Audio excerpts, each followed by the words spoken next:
Funniest memory from traveling on tour. I'm traveling on tour. Yeah. What goes on tour stays on tour.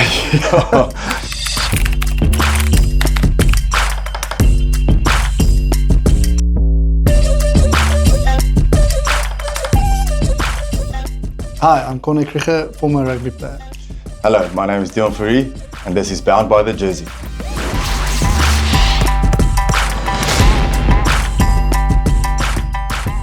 Hi Deon, yeah, it's lovely to spend a bit of time with you and talk about rugby. And apparently we have to ask each other a couple of questions. I think you can start to go by age. Okay, definitely, then I'll go. What are some of the best lessons you've learned at the DHL Stormers? Yeah, I think credit to John Dobson when he came back. I think he installed, like everyone knows, like make Cape Town smile. It's always, when we were young, it was just about the team and you were just focusing on playing. And I think he came in and showed the bigger picture, what's out there. So yeah, for us, that I've learned, it's not just about the team, it's about this whole town, the whole province, and that's an inspiring thing for the Stormers at the moment. Yeah. It is one of the best supported unions in the world, which shows something. Yeah, I think one of my lessons I learned when I was with the DHL Stormers is that as a team, you can win on the field and then just separate. But if you lose on the field, that's when the guys start to understand each other. That's where the real lessons come. And I tell you, we had a very bad few seasons the start of the Stormers, before we got into the proper jerseys, the Stormers jerseys, it was bad. You know, we had very bad seasons in that time playing in Super Rugby. But once we put the pride to the jersey, and once everybody started being proud about what we're starting to generate, you know, it became that snowball effect. Really, you know, the lesson out of that was just if you build something with a proper foundation and that people can be proud of, you know, that's where the Stormers are now. You know, the crowds are. I mean, last weekend was sold out again, which was incredible. You know? Yeah, I think it was an era that Men in Black era where it all started. Good team, great players. That stage, and I think that just snowballed from there on. Yeah, that's where we got involved. You know, where the players got involved in the design of the logo, the jerseys. You know, previously the previous jersey we called it the fried egg jersey. It was quite ugly. But that's when the players got involved in everything, take ownership of everything. You know, and I think Dobbo has taken that forward, which is fantastic. You know? Yeah, 100%. Let's see, next one. Who do you look to for advice and support in your personal life? Sure, it's quite a serious question. Yeah, it's deep. I think you got to have friends that I always talk to my friends, and I say I'm your buddy, but I'm not your drinking buddy. Yeah. I'm also your buddy. If you got a problem, you can come to me. You can come talk to me. And after finishing my rugby career, I was quite set on building new friendships. You know, keeping the old ones, my old school friends, my student friends. I kept touch with them right throughout my career, even when I was overseas. You know, so the big thing is you've got to find somebody that you can trust enough, and finding a mentor. It doesn't necessarily have to be a friend. You can bounce small things off your friends and joke about them, but the serious stuff, sometimes you need a mentor. You need somebody that you can go to. You say, look, I've got this problem in life. This is what I'm really struggling with, you know, and that guy must be able to guide you in the right direction. And it's really important for me, you know, that I've got this guy that I can go to, and he'll give me the straight, honest answer, not the one I always want, but he will give me the right one, which is fantastic. Yeah, I think you, just to latch on to that, I think you need someone that can be honest with you, even if you stray off the path, and just be honest with you, but still be that friend.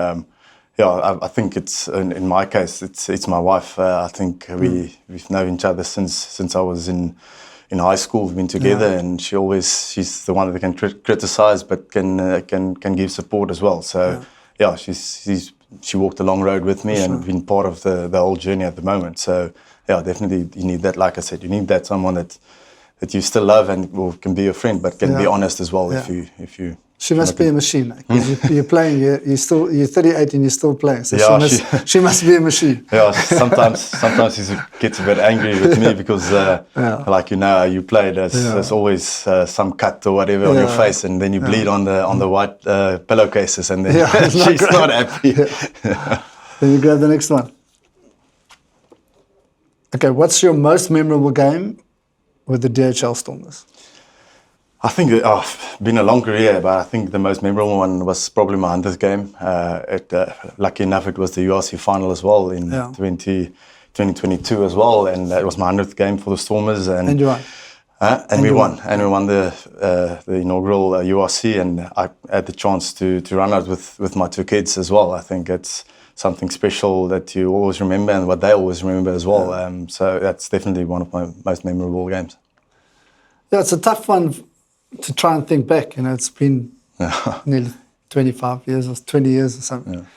But one of the games that it stands out for me as a DHL Stormer was we traveled to Australia and New Zealand for a month, and you played 4 games. And we didn't do well. We won our first game, lost the next 2 games in New Zealand, then went back to Australia to play another game, and in Sydney and against the Waratahs, and we were within 10 minutes we were 21-0 down. They scored 3 incredible tries, and I got the guys behind the poles and I said, look, we haven't played rugby. Let's just hold on to the ball. And typical Stormers rugby, we went on to win the game, something like 40-27 or something crazy. But one of those games where nobody could believe. It's our last game on tour. Everybody's 1 foot on the plane already. Yeah. But yeah, that was by far the greatest game. Yeah, that's cool. How have the referees and rugby laws changed over the years? Jeez, I don't think I would have played a lot in today's rugby, to be honest. In our time it was, and my kids hated when we say in my era, or when we were young. Yeah. That's old Bali always but says it feels, in my days. But it is 20 years ago, so it is a long time ago. But the rules were very different. The referees were a lot more lenient. Yeah. In the start of my career, the touch judges weren't involved at all.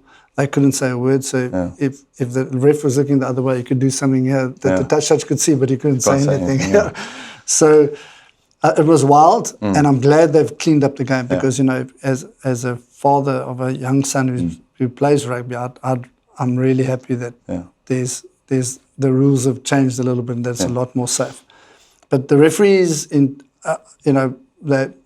they've got so many more rules to look at. So it's so exponentially more difficult for them at this stage, which worries me because sometimes it's an interpretation of a law, and they've got the third match official, which is fantastic, but I get frustrated when the third match official gets it wrong, because it's in slow-mo. There's no reason why they should get it wrong. So, but it's a much tougher job now to be a referee than it was in our days, for sure. Yeah, I think when I started playing at Western Province, just when you stopped as well, I think those days if a tackle didn't roll away, you could use your boot. There was many games that I had scars on my back, and that was to run over him. Just run over him. You were allowed to do that. But now, safety-wise, it's definitely important. And I think the constant changing of the laws as well put the refs in a difficult spot as well. And I think all the cameras these days as well. If the ref just missed something and everybody sees it at home, but the ref doesn't always have that advantage point to see that. So I think for refs it's really difficult these days. So they're doing an amazing job. Credit to them. The one thing that does frustrate me though is that sometimes there are the natural rugby collisions, and that's penalised with a yellow card, which really frustrates the hell out of me. Because if it's a head-on collision, I mean, nobody really wants to have a head-on collision.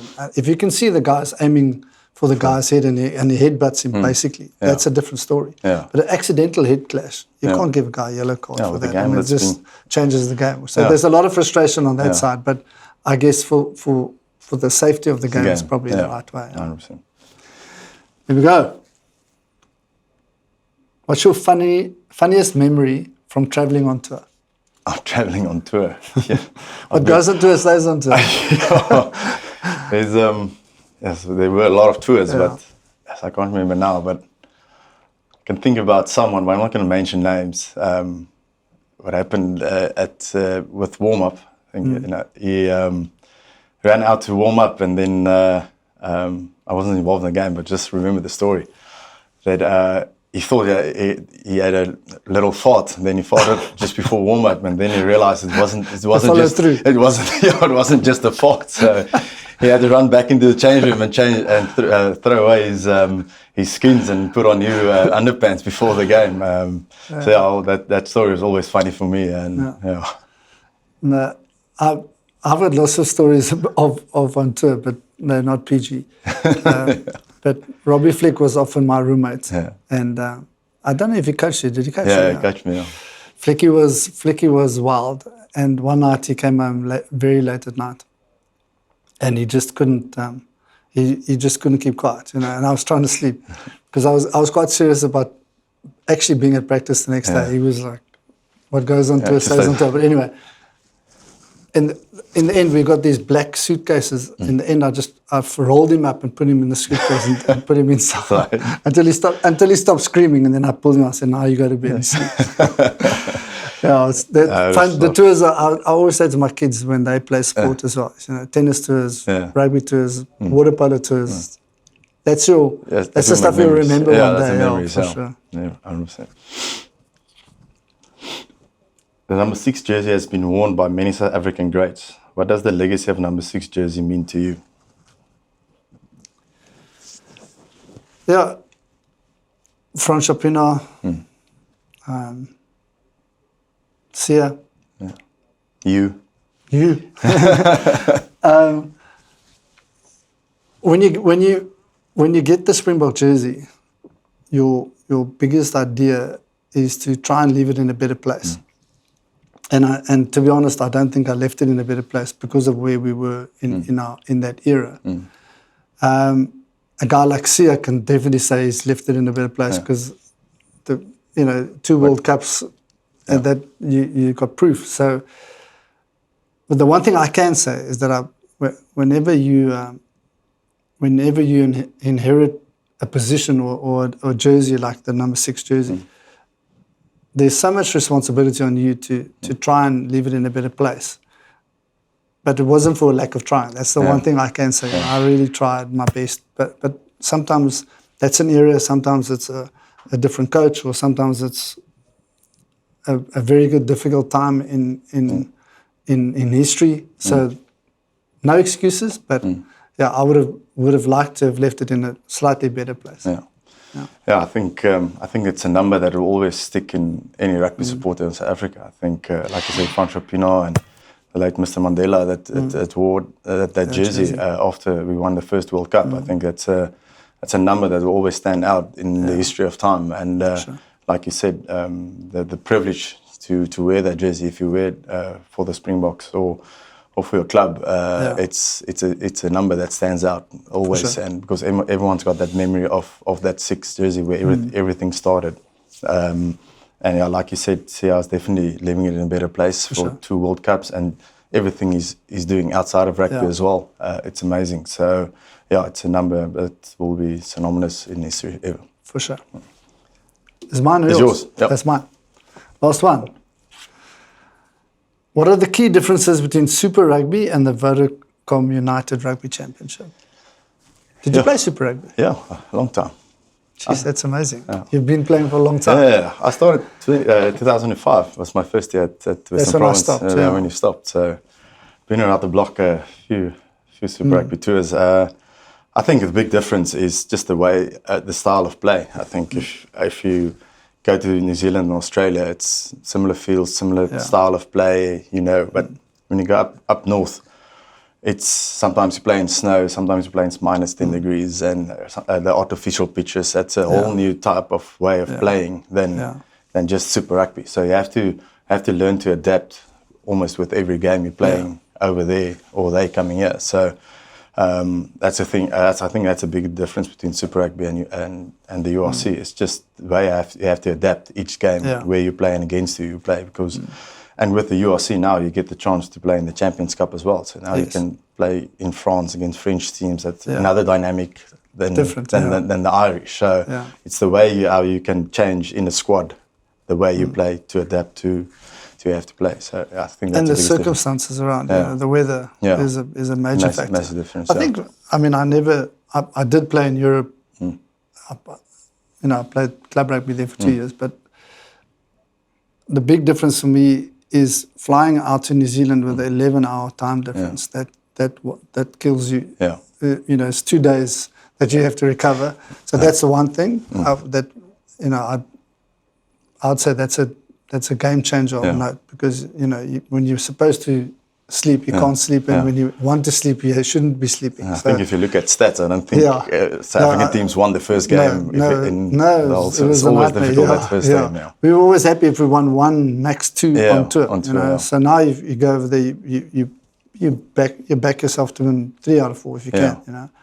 So I think that's one of the big differences, and I think because of the weather and how New Zealand and Australia play, there's a lot more running rugby. And super